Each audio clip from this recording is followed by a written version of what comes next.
let off some steam. Welcome to episode 9 of Let Off Some Steam. Today I'll be looking at a pretty ambitious AAA title from May 2014. It was so hyped it makes Legend of Zelda Breath of the Wild look like an indie game that had a budget consisting of a piece of string and a toaster. Watch_dogs or something like that. Oh god, it's a cutscene. Skip! Actual gameplay. Nice, good. So we're intimidating a dude that got your niece killed. Bing bang boom and... No, stop! Never dry fire a gun. It fucks it up, man. Now, dry firing is something that should not be done. And then the best character in the game says up. Geordie. Geordie's my bae. Put a heart on there. Yeah, that's it. Police knows we're here due to Geordie being a smart ass. I called the cops. Avoiding them like the plague, while learning the basics of the hacking mechanics such as manipulating cameras, using little lures, and setting off little distractions on their phones. Pretty clever stuff once you start to understand everything. But will I? No. So I know I'm a criminal wearing a twatty coat and a twatty hat. Great. So far it seems pretty fun. You get to muck about with cops causing serious paranoia while they somehow completely miss a suspicious man in Dylan Klebold cosplay. Goes way over my head. Whoa. Okay, this section is going to be long. Right, gameplay. The movement is Assassin's Creed controls. Left stick to move, right trigger to sprint, separate colour buttons to do different actions such as B for climbing, X for hacking, A for getting to cover, and Y for pretty much everything else they didn't want to assign a specific button for. The combat mechanics work well. The bullets go where I want them to, so well done on getting the basics right. Now, this is a time to dig right in. Here comes the shitstorm. The cars are fucking boring. None of them are particularly special. The only difference is speed at the end of the day. You can't customize them, no different parts, no different colours. I mean, look at GTA 5. That came out before this game. Hell, Saints Row did it better too. I can take this piece of shit and magically turn it into my own thing, and I love my thing. I mean my car, not my penis. The best way to describe the cars is that they're like potatoes. Sure, they're all different sizes and shapes, but in the end, it's a freaking potato. The guns are the same. Sure, they all look different, but they all feel the damn same. The shotgun feels like this shotgun, this rifle feels like this rifle, and on it goes. The only useful gun in the game was the suppressed pistol for being a sneaky little shit. The hacking was a nice novel idea, and it works quite well, particularly when driving. Open and closed gates, raise and lower barriers, it really mixes up a car chase, but the steam pipes are kind of counterproductive, because there is always the potential to kill a civilian, or hell, even yourself. The part where the hacking kind of falls flat is when you're doing a mission or a gang hideout. Anything that happens will cause enemies to sometimes immediately spot you or call in reinforcements, which, yes, I know I have to take them out first, but I can never find all the guards regardless how many cameras I use. Blow a pipe, he calls them in.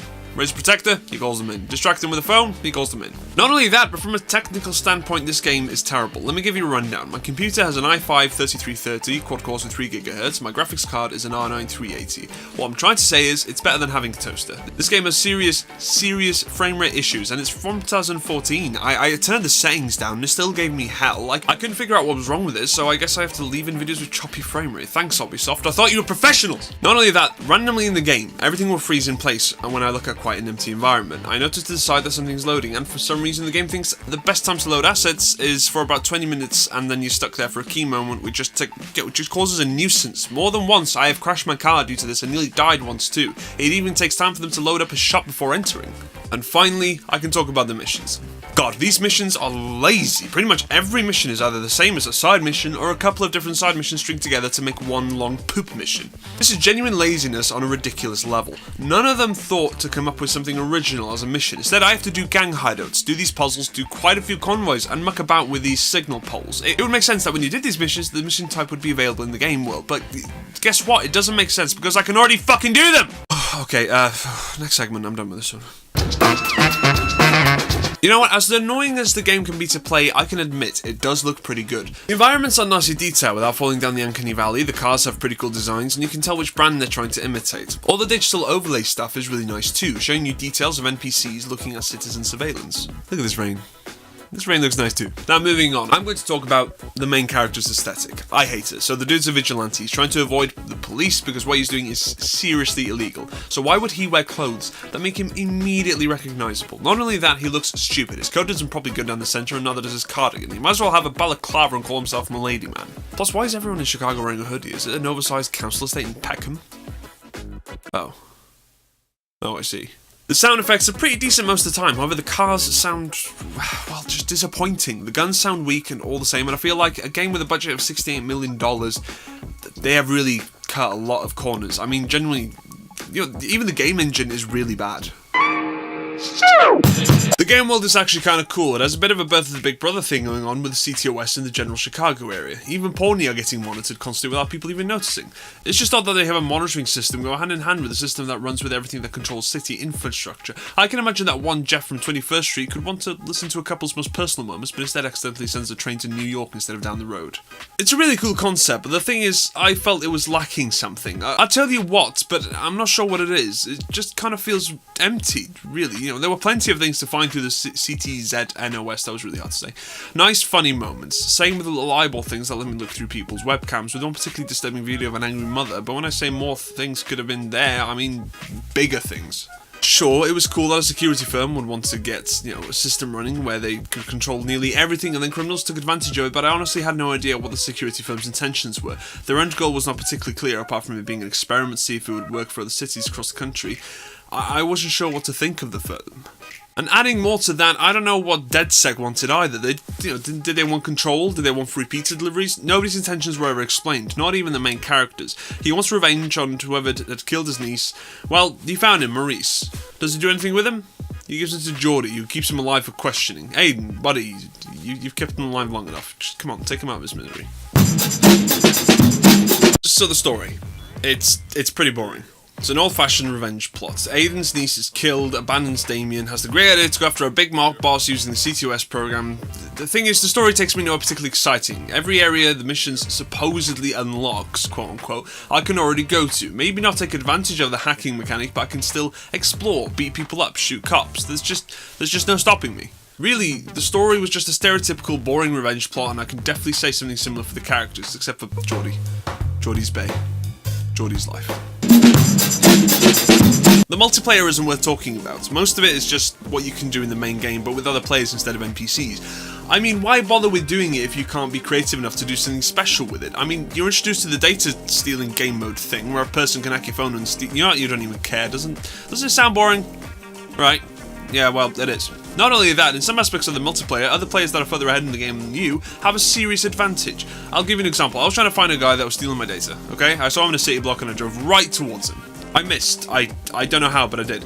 He left the garage, closed the gate, and then proceeded to cut out the power to the area and lock me in the area until he got what he wanted. And there was nothing I could have done about it because I wasn't far enough in the game to overcome anything that he did with the tech. And it really, really pissed me off. Oh, come on. You fucking cheat. Jesus Christ, I'm so annoyed now. Ah! I just want to finish the fucking mission! Come on! No, I'm not even in the fucking area. Fuck off, you stupid helicopter. Fucking stupid game. Come on. No, in cover. Oh! No! Just let me do the mission. Just... Fuck. No, not ready. No! Oh, come on! Fuck is going on? This game is so inconsistent!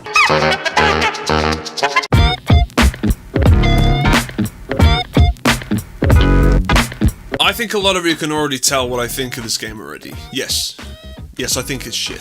I remember when this game was coming out. It was late 2013 going to 2014. They hyped this game up so much. There was advertising for it everywhere, and you know what? I fell for it like a goddamn fool. It looked fantastic. Look at these graphics. Look at this gameplay. Everything was just awesome. I spent my £40. I downloaded this poor excuse for interactive software, and then after doing the first mission, I noticed there was a lot wrong with it. And I thought to myself, well, fuck. Wasted £40 on a goddamn gimmick. My friend Bradley summed up the game perfectly. It was a boring, empty game with fuck all going for it except for a cool minigame that was more entertaining than the plot. Couldn't have put it better myself, but even the cool minigame wasn't used to its fullest potential. Ubisoft had already made the game difficult by making the story absolutely abysmal, but they didn't have to go ahead and make the game technologically retarded to a point where at certain parts I had to wait for the game to load every other city block in the middle of high-speed police chase. Just take me in! I confess, I robbed a toddler. I just can't take all this waiting in the abyss any longer. It's like sleep paralysis or something, when you know there's something going to load in front of you and ruin your day. Final verdict, this game sucks. Go buy Shaq-Fu instead. It gets a shank me in the shower out of 7. 22 hours wasted! That's the door! Don't let me beat the shit out of you on the way out! Couple of closing notes. Clara died. Nobody gave a shit. Oh, hey, Aiden, you wanna go and do some My niece is dead. Okay, buddy. Jesus. Hello, as usual. The giveaway, I think it's the 4th giveaway. This time, the game is going to be Chivalry Medieval Warfare. It's a really fun game, I like it myself, I played it a lot myself. So as usual, like, comment, subscribe, and you could have the chance to win Chivalry Medieval Warfare. And if you get that, I would recommend the Deadliest Warrior add-on as well. Anyway, yeah, see you in the next video. Thanks for watching.